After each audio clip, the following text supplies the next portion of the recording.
My name is Jingo Sache, and I'm here to present the solution to SKYLEARN Cloud platform technical design.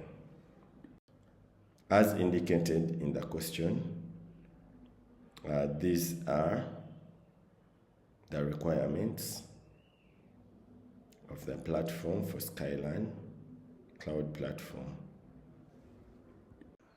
SKYLEARN is delivering a complete virtual learning platform to universities, colleges, and schools over shared infrastructures. Since institutions want a ready-to-use learning environment, the most appropriate service model I would recommend is software as a service or a multi-tenant SaaS. Internally, SKYLEARN will operate on SaaS. First, it will operate on SaaS on IS. Then, eventually, it will evolve to PaaS capabilities as the platform scales into an hybrid cloud. Please note, the services delivered to the SKYLEARN customers will always remain a SaaS throughout. I have 4 reasons why I chose software as a service as the cloud service model for SKYLEARN. 1, control, cost, scalability, and user experience. Control, SKYLEARN retains full control over the platform's application lifecycle, like coding, upgrades, and feature rollouts. Then it also retains security baseline, like compliance enforcement. Then it also retains control over the operations, like monitoring, backup, disaster. It can easily do that. Then the costs. SaaS is the most cost-efficient model for SKYLEARN because infrastructure is shared across very many institutions, reducing the unit cost per tenant. Multi-tenants avoids duplications per school. Then centralized operations also allow higher resource utilizations and smaller ops footprint per customer. The cost curve improves as SKYLEARN grows. 3, scalability. This SaaS will allow to scale across tenants through horizontal scaling, per tenant quoting, and throttling, dynamic compute, and storage provision based on demand. Then lastly is the user experience. Customers can easily access the system through web or mobile. They don't require. That means there is zero installation on boards. Then consistent features and predictable performance because SKYLEARN standardizes the runtime. There is fast upgrades and fast innovation. Users access SKYLEARN through the web or mobile client with SSO. Traffic passes through DDoS layer for protection. Requests enter the API gateway, which handles the TLS routing, limits the sending game to the application services. The LMS front end, core learning service and tenant services, analytics. Core services publish events to the queue, store data in the right tier, relation DB for transactions, object storage for media distribution, file storage for shared volumes, data lake for reporting. Everything is manually scaled by orchestration layer. For phase 1, on the private IS, I'll use OpenStack, Nova, Neutral, Cedar, Swift, VMware, vSphere alternative.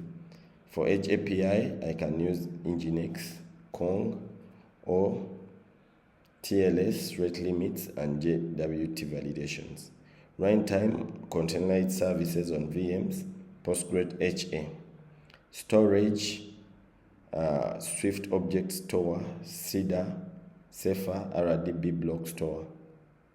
Then on the phase 2, on the hybrid, I can use Kubernetes for that. To scale, I can make the learning management system services stateless, that is, sessions to Redis, files to object storage, configs to DB. Then maybe for the north-south LB, L4 load balance, and API gateways. East-west, Kubernetes services, mesh, retries, and circuit breaking. Elasticity VM auto-scaling to K8 HPVA plus node auto-scale. Reliability, failure domains, active stateless tires, and rolling upgrades. Here are the security risks of the system and their mitigations. The first one is VM or hypervisor escape. That is, one squeeze VM could break out and reach others. Mitigation, harden and partition hypervisors. Then I can use a secure boot TM and separate control panels for hosts. Then also use secured VMs when you are installing. Then the other issue would be noisy neighbors or side channels. For noisy neighbors, this is shared hosts cause slowdowns, maybe if they are doing too much things that can, or a data leak via hardware sharing, which can, where a person can easily, in that time period, do a data link via hardware sharing. The mitigation I would do is per tenant quotas limit. I would limit. Then CPU pinning for sensitive workloads and isolate heavy tenants on dedicated hosts. Then the other risk will be lateral movement. That is, flat networks let attackers jump from one tenant to another. Mitigation, I can isolate virtual networks, microsegments, MLST zero trust between services. Another risk will be management plane misconfiguration, exposed data dashboards or open row causing links. Mitigation will be private only admin access, MFA list privilege, and plus we can also do policy guardrails. The other risk can be storage remnants, that is leftover or miscoped storage exposes student risks. In everything we have to do encryption everywhere, per tenant keys, strict bucket policies, and secure wipe on release before we give it to other people.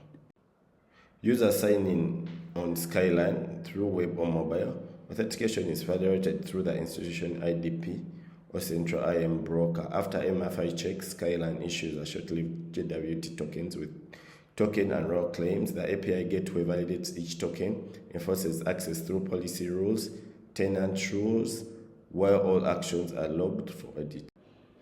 For monitoring, storage, backup, and disaster recovery, I can use Graphene metrics, Loki logs, Open Tracing for observing, for full stack observing of the system.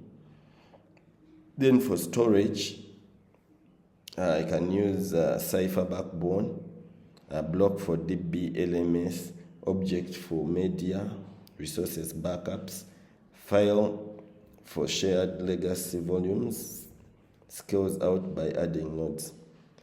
Then for the backing, automated per workload, DB PRT daily full plus 15 normal via that, versioned object backups that will back up depending.